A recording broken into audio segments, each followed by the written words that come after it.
मेरे प्यारे देशवासियों, नमस्कार। मन की बात में एक बार फिर आप सबका स्वागत है। ऐसे तो मन की बात हर महीने के आखिरी रविवार को होता है, लेकिन इस बार एक सप्ताह पहले ही हो रहा है।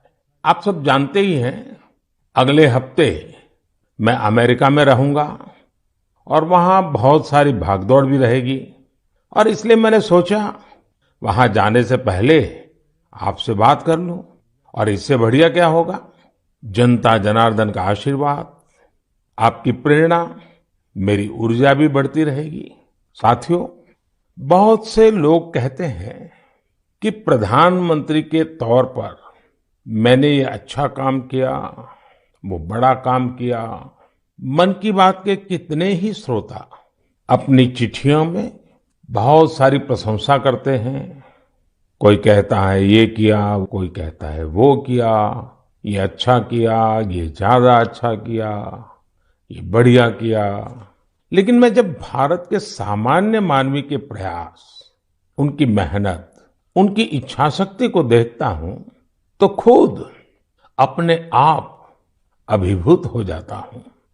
बड़े से बड़ा लक्ष्य हो, कठिन से कठिन चुनौती हो, भारत के लोगों का सामूहिक बल, सामूहिक शक्ति हर चुनौती का हल निकाल देता है।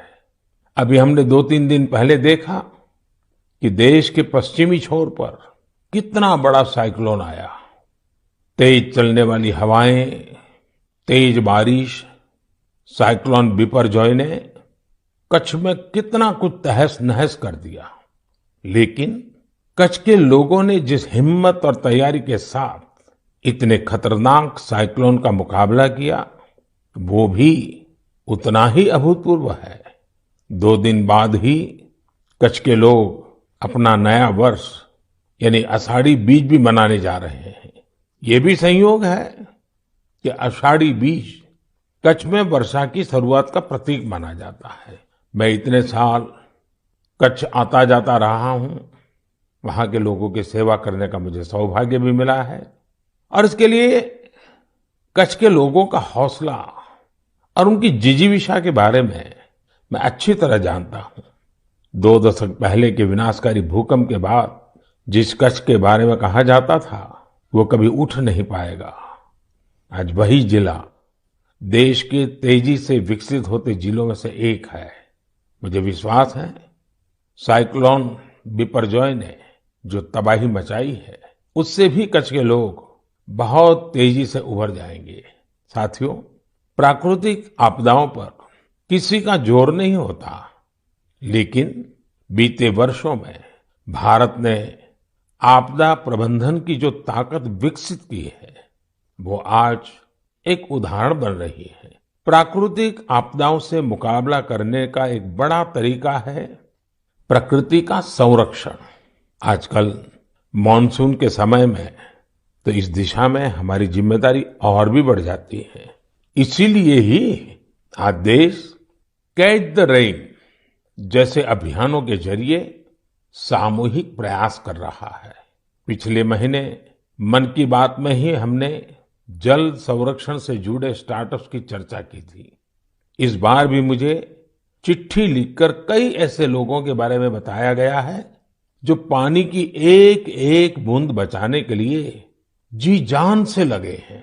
ऐसे ही एक साथी हैं यूपी के बांदा जिले के तुलसीराम यादव जी। तुलसीराम यादव जी लुकतरा ग्राम पंचायत के प्रधान है। आप भी जानते हैं कि बांदा और बुंदेलखंड क्षेत्र में पानी को लेकर कितनी कठिनाइयां रही है।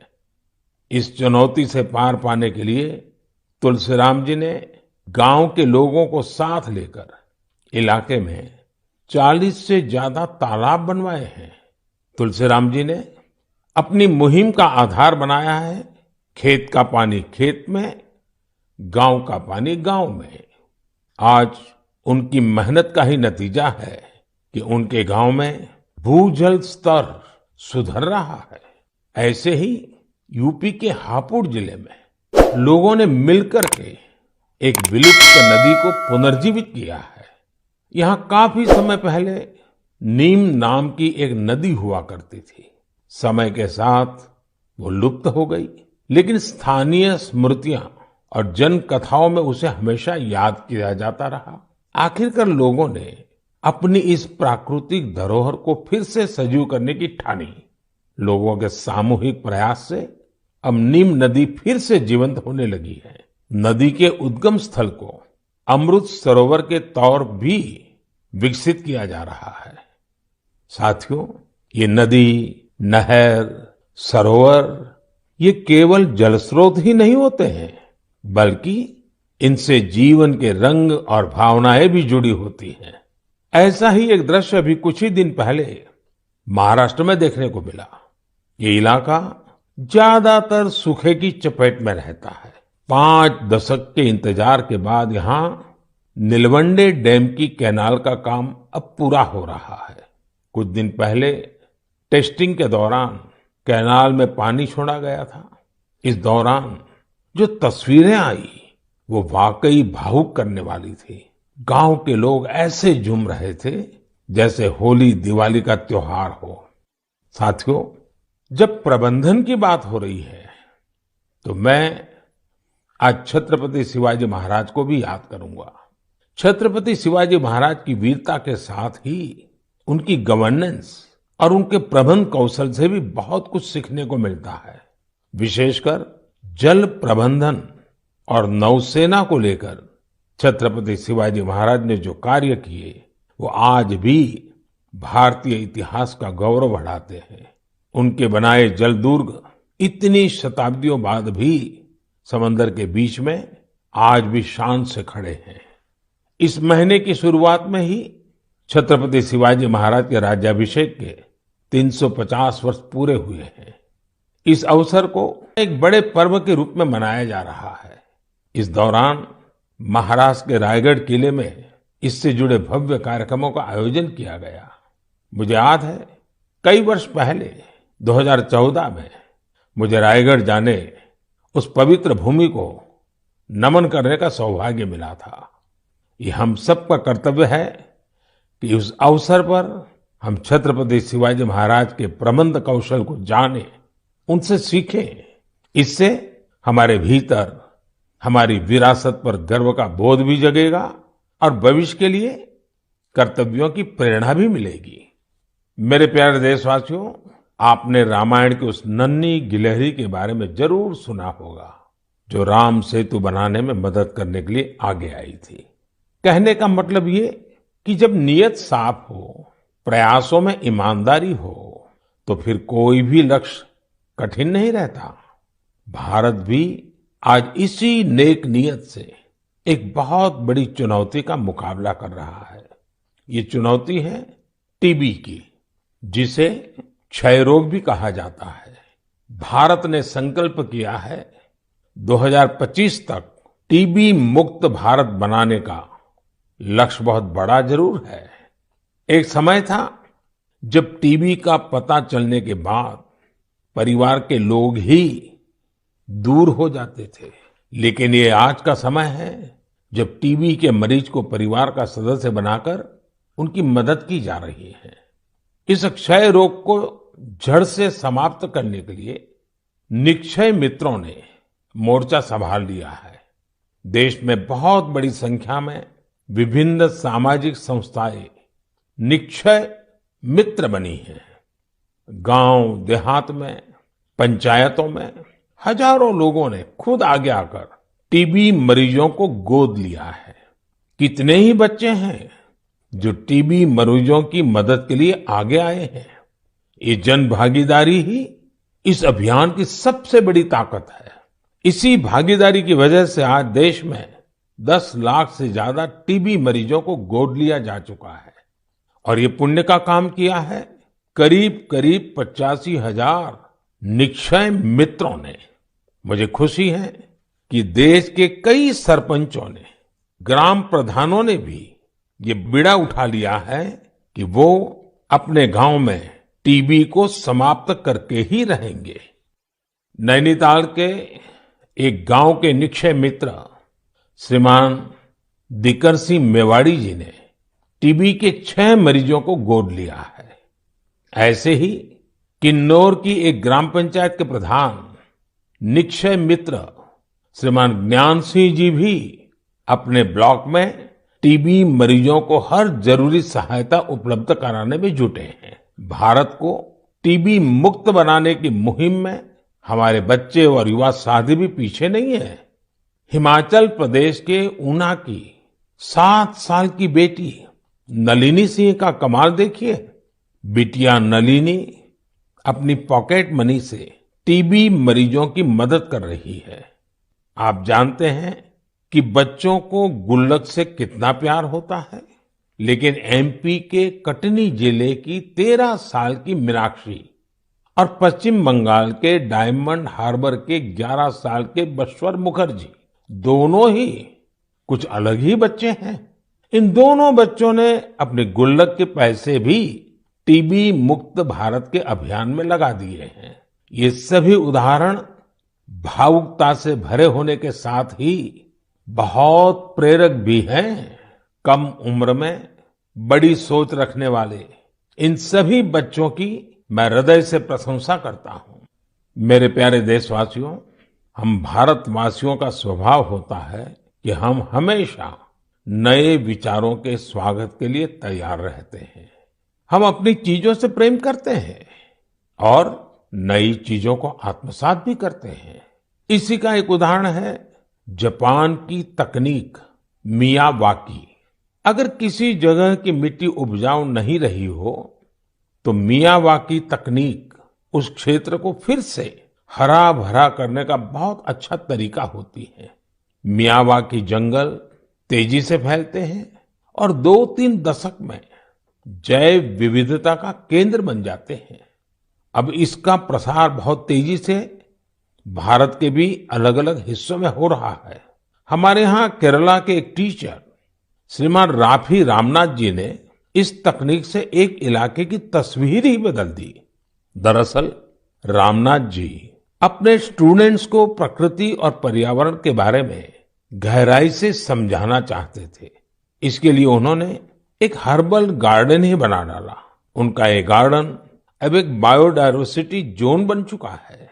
उनकी इस कामयाबी ने उन्हें और भी प्रेरणा दी। इसके बाद राफी जी ने मियावाकी तकनीक से एक मिनी फॉरेस्ट यानी छोटा जंगल और इसे नाम दिया विद्यावनम। अब इतना खूबसूरत नाम तो एक शिक्षक ही रख सकता है, विद्यावनम।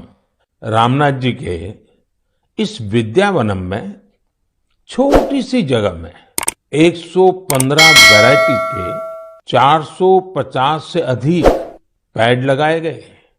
उनके स्टूडेंट्स भी इनके रखरखाव में उनका हाथ बटाते हैं।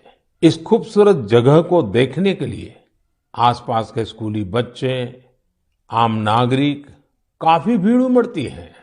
मियावाकी जंगलों को किसी भी जगह, यहाँ तक कि शहरों में भी आसानी से उगाया जा सकता है। कुछ समय पहले ही मैंने गुजरात में केवड़िया एकता नगर में मियावाकी फॉरेस्ट का उद्घाटन किया था। कच्छ में भी 2001 के भूकंप में मारे गए लोगों की याद में मियावाकी पद्धति से स्मृति वन बनाया गया है। कच्छ जैसी जगह पर इसका सफल होना ये बताता है कि मुश्किल से मुश्किल प्राकृतिक परिवेश में भी ये तकनीक कितनी प्रभावी है। इसी तरह अंबाजी और पावागढ़ में भी मियावाकी मेथड से पौधे लगाए गए हैं। मुझे पता चला है कि लखनऊ के अलीगंज में भी एक मियावाकी उद्यान तैयार किया जा रहा है। पिछले 4 साल में मुंबई और उसके आसपास के इलाकों में ऐसे 60 से ज्यादा जंगलों पर काम किया गया है। अब तो ये टेक्निक पूरी दुनिया में पसंद की जा रही है। सिंगापुर, पेरिस, ऑस्ट्रेलिया, मलेशिया जैसे कितने ही देशों में इसका बड़े पैमाने पर उपयोग हो रहा है। मैं देशवासियों से, खासकर शहरों में रहने वाले लोगों से आग्रह करूंगा कि वे मियावाकी पद्धति के बारे में जरूर जानने का प्रयास करें। इसके जरिए आप अपनी धरती और प्रकृति को हरा भरा और स्वच्छ बनाने में अमूल्य योगदान दे सकते हैं। मेरे प्यारे देशवासियों, आजकल हमारे देश में जम्मू कश्मीर की खूब चर्चा होती है। कभी बढ़ते पर्यटन के कारण, तो कभी G20 के शानदार आयोजनों के कारण। कुछ समय पहले मैंने मन की बात में आपको बताया था कि कैसे कश्मीर के नादरू देश के बाहर भी पसंद किए जा रहे हैं। अब जम्मू कश्मीर के बारामूला जिले के लोगों ने एक कमाल कर दिखाया है। बारामूला में खेतीबाड़ी तो काफी समय से होती है, लेकिन यहाँ दूध की कमी रहती थी। बारामूला के लोगों ने इस चुनौती को एक अवसर के रूप में लिया। यहाँ बड़ी संख्या में लोगों ने डेयरी का काम शुरू किया। इस काम में सबसे आगे यहाँ की महिलाएं आई, जैसे कि एक बहन है इशरत नबी। इशरत एक ग्रेजुएट है और इन्होंने मीर सिस्टर्स डेयरी फार्म शुरू किया है। उनके डेयरी फार्म से हर दिन करीब 150 लीटर दूध की बिक्री हो रही है। ऐसे ही सोपोर के एक साथी हैं वसीम अनायत। वसीम के पास 2 दर्जन से ज्यादा पशु हैं और वो हर दिन 200 लीटर से ज्यादा दूध बेचते हैं। एक और युवा आबिद हुसैन भी डेयरी का काम कर रहे हैं। इनका काम भी खूब आगे बढ़ रहा है। ऐसे लोगों की मेहनत की वजह से ही आज बारामूला में हर रोज 5.5 लाख लीटर दूध उत्पादन हो रहा है। पूरा बारामूला एक नई श्वेत क्रांति की पहचान बन रहा है। पिछले 2.5-3 वर्षों में यहाँ 500 से ज्यादा डेयरी यूनिट्स लगी हैं। बारामूला की डेयरी इंडस्ट्री इस बात की गवाह है कि हमारे देश का हर हिस्सा कितनी संभावनाओं से भरा हुआ है। किसी क्षेत्र के लोगों की सामूहिक इच्छा शक्ति कोई भी लक्ष्य प्राप्त करके दिखा सकती है। मेरे प्यारे देशवासियों, इसी महीने खेल जगत से भारत के लिए कई बड़ी खुशखबरियां आई हैं। भारत की टीम ने पहली बार विमेन्स जूनियर एशिया कप जीतकर तिरंगे की शान बढ़ाई है। इसी महीने हमारी मेंस हॉकी टीम ने भी जूनियर एशिया कप जीता है। इसके साथ ही हम इस टूर्नामेंट के इतिहास में सबसे अधिक जीत दर्ज करने वाले टीम भी बन गए हैं। जूनियर शूटिंग वर्ल्ड कप, उसमें भी हमारी जूनियर टीम ने भी कमाल कर दिया। भारतीय टीम ने इस टूर्नामेंट में पहला स्थान हासिल किया है। इस टूर्नामेंट में कुल जितने गोल्ड मेडल थे, उसमें से 20% अकेले भारत के खाते में आए हैं। इसी जून में एशियन अंडर 20 एथलेटिक चैंपियनशिप भी हुई। इसमें भारत पदक तालिका में 45 देशों में टॉप 3 में रहा। साथियों, पहले एक समय होता था जब हमें अंतर्राष्ट्रीय आयोजनों के बारे में पता तो चलता था, लेकिन उनमें अक्सर भारत का कहीं कोई नाम नहीं होता था। लेकिन आज मैं केवल पिछले कुछ सप्ताह की सफलताओं का जिक्र कर रहा हूं, तो भी लिस्ट इतनी लंबी हो जाती है। यही हमारे युवाओं की असली ताकत है।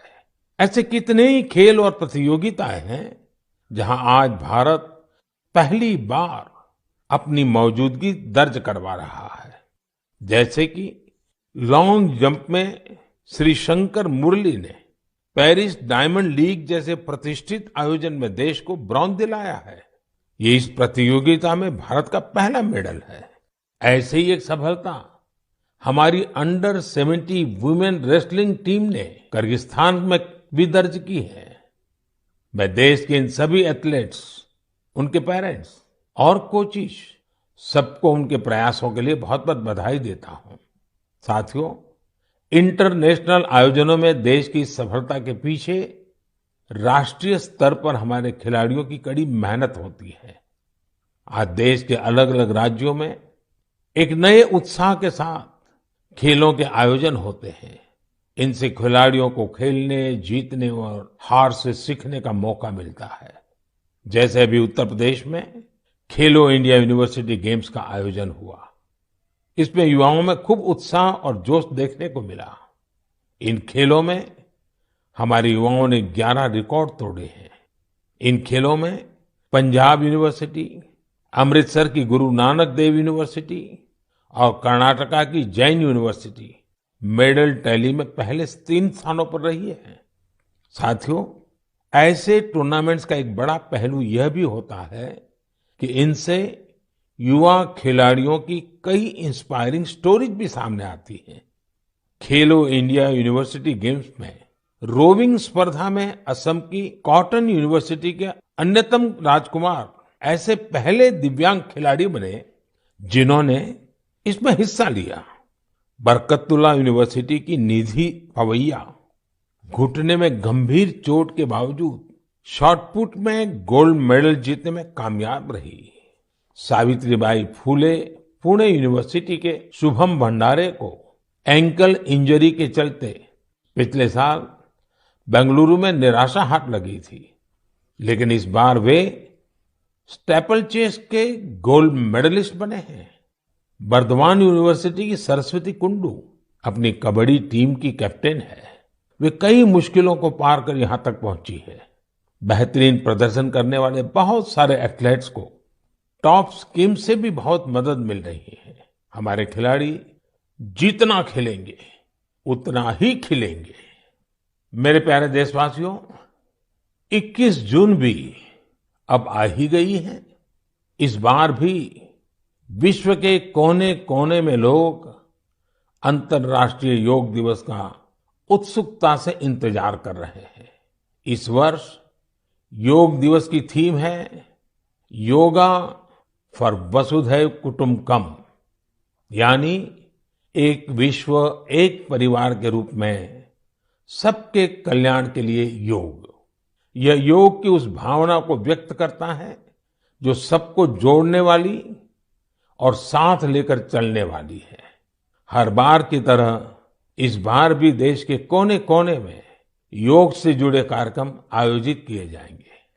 साथियों, इस बार मुझे न्यूयॉर्क के संयुक्त राष्ट्र मुख्यालय यूएन में होने वाले योग दिवस कार्यक्रम में शामिल होने का अवसर मिलेगा। मैं देख रहा हूं कि सोशल मीडिया पर भी योग दिवस को लेकर गजब का उत्साह दिख रहा है। साथियों, मेरा आप सभी से आग्रह है कि आप योग को अपने जीवन में जरूर अपनाएं, इसे अपनी दिनचर्या का हिस्सा बनाएं। अगर अब भी आप योग से नहीं जुड़े हैं तो आने वाली 21 जून इस संकल्प के लिए बहुत बेहतरीन मौका है। योग में तो वैसे भी ज्यादा तामझाम की जरूरत ही नहीं होती है। देखिए, जब आप योग से जुड़ेंगे तो आपके जीवन में कितना बड़ा परिवर्तन आएगा। मेरे प्यारे देशवासियों, परसों यानी 20 जून को ऐतिहासिक रथ यात्रा का दिन है। रथ यात्रा की पूरी दुनिया में एक विशिष्ट पहचान है। देश के अलग अलग राज्यों में बहुत धूमधाम से भगवान जगन्नाथ की रथ यात्रा निकाली जाती है। ओडिशा के पुरी में होने वाली रथ यात्रा तो अपने आप में अद्भुत होती है। जब मैं गुजरात में था तो मुझे अहमदाबाद में होने वाली विशाल रथ यात्रा में शामिल होने का अवसर मिलता था। इन रथ यात्राओं में जिस तरह देश भर के हर समाज, हर वर्ग के लोग उमड़ते हैं, वो अपने आप में बहुत अनुकरणीय है। ये आस्था के साथ ही एक भारत श्रेष्ठ भारत का भी प्रतिबिंब होती है। इस पावन पुनीत अवसर पर आप सभी को मेरी ओर से बहुत बहुत शुभकामनाएं। मेरी कामना है भगवान जगन्नाथ सभी देशवासियों को अच्छे स्वास्थ्य और सुख समृद्धि का आशीर्वाद प्रदान करें। साथियों, भारतीय परंपरा और संस्कृति से जुड़े उत्सव की चर्चा करते हुए मैं देश के राजभवनों में हुए दिलचस्प आयोजनों का भी जरूर उल्लेख करूंगा। अब देश में राजभवनों की पहचान सामाजिक और विकास कार्यों से होने लगी है। आज हमारे राजभवन टीबी मुक्त भारत अभियान के, प्राकृतिक खेती से जुड़े अभियान के ध्वजवाहक बन रहे हैं। बीते समय में गुजरात हो, गोवा हो, तेलंगाना हो, महाराष्ट्र हो, सिक्किम हो, इनके स्थापना दिवस को अलग अलग राजभवनों ने जिस उत्साह के साथ सेलिब्रेट किया, वो अपने आप में एक मिसाल है। ये एक बेहतरीन पहल है जो एक भारत श्रेष्ठ भारत की भावना को सशक्त बनाती है। साथियों, भारत लोकतंत्र की जननी है, मदर ऑफ डेमोक्रेसी है। हम अपने लोकतांत्रिक आदर्शों को सर्वोपरि मानते हैं, अपने संविधान को सर्वोपरि मानते हैं। इसलिए हम 25 जून को भी कभी भुला नहीं सकते। यह वही दिन है जब हमारे देश पर इमरजेंसी थोपी गई थी। यह भारत के इतिहास का काला दौर था। लाखों लोगों ने इमरजेंसी का पूरी ताकत से विरोध किया था। लोकतंत्र के समर्थकों पर उस दौरान इतना अत्याचार किया गया, इतनी यातनाएं दी गई कि आज भी मन सिहर उठता है। इन अत्याचारों पर, पुलिस और प्रशासन द्वारा दी गई सजाओं पर बहुत सी पुस्तकें लिखी गई हैं। मुझे भी संघर्ष में गुजरात नाम से एक किताब लिखने का उस समय मौका मिला था। कुछ दिनों पहले ही इमरजेंसी पर लिखी एक और किताब मेरे सामने आई, जिसका शीर्षक है torture of political prisoners in India. Emergency के दौरान छपी इस पुस्तक में वर्णन किया गया है कि कैसे उस समय की सरकार लोकतंत्र के रखवालों से क्रूरतम व्यवहार कर रही थी। इस किताब में ढेर सारी केस स्टडीज हैं, बहुत सारे चित्र हैं। मैं चाहूंगा कि आज जब हम आजादी का अमृत महोत्सव मना रहे हैं, तो देश की आजादी को खतरे में डालने वाले ऐसे अपराधों का भी जरूर अवलोकन करें।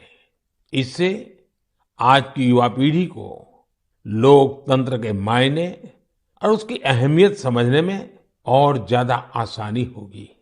मेरे प्यारे देशवासियों, मन की बात रंग बिरंगे मोतियों से सजी एक सुंदर माला है, जिसका हर मोती अपने आप में अनूठा और अनमोल है। इस कार्यक्रम का हर एपिसोड बहुत ही जीवंत होता है, हमें सामूहिकता की भावना के साथ साथ समाज के प्रति कर्तव्य भाव और सेवा भाव से भरता है। यहाँ उन विषयों पर खुलकर चर्चा होती है जिनके बारे में हमें आमतौर पर कम ही पढ़ने सुनने को मिलता है। हम अक्सर देखते हैं कि मन की बात में किसी विषय का जिक्र होने के बाद कैसे अनेकों देशवासियों को नई प्रेरणा मिली। हाल ही में मुझे देश की प्रसिद्ध भारतीय शास्त्रीय नृत्यांगना आनंदा शंकर जयंत का एक पत्र मिला। अपने पत्र में उन्होंने मन की बात के उस एपिसोड के बारे में लिखा है जिसमें हमने स्टोरी टेलिंग के बारे में चर्चा की थी। उस कार्यक्रम में हमने इस फील्ड से जुड़े लोगों की प्रतिभा को एक्नॉलेज किया था। मन की बात के उस कार्यक्रम से प्रेरित होकर आनंदा शंकर जयंत ने कुट्टी कहानी तैयार की है। ये बच्चों के लिए अलग अलग भाषाओं की कहानियों का एक बेहतरीन संग्रह है। यह प्रयास इसलिए भी बहुत अच्छा है क्योंकि इससे हमारे बच्चों का अपनी संस्कृति से लगाव और गहरा होता है। उन्होंने इन कहानियों के कुछ इंटरेस्टिंग वीडियोस अपने YouTube चैनल पर भी अपलोड किए हैं। मैंने आनंदा शंकर जयंत के इस प्रयास की विशेष तौर पर इसलिए चर्चा की क्योंकि ये देखकर मुझे बहुत अच्छा लगा कि कैसे देशवासियों के अच्छे काम दूसरों को भी प्रेरित कर रहे हैं। इससे सीखकर वे भी अपने हुनर से देश और समाज के लिए कुछ बेहतर करने की कोशिश करते हैं। यही तो हम भारतवासियों का वो कलेक्टिव पावर है जो देश की प्रगति में नई शक्ति भर रही है। मेरे प्यारे देशवासियों, इस बार मन की बात में मेरे साथ इतना ही। अगली बार नए विषयों के साथ आपसे फिर मुलाकात होगी। बारिश का समय है, इसलिए अपने स्वास्थ्य का खूब ध्यान रखिए, संतुलित खाइए और स्वस्थ रहिए। हाँ, योगा जरूर कीजिए। अब कई स्कूलों में गर्मी की छुट्टियां भी खत्म होने को है। मैं बच्चों से भी कहूंगा कि होमवर्क लास्ट दिन के लिए पेंडिंग ना रखें। काम खत्म करिए और निश्चिंत रहिए। बहुत बहुत धन्यवाद।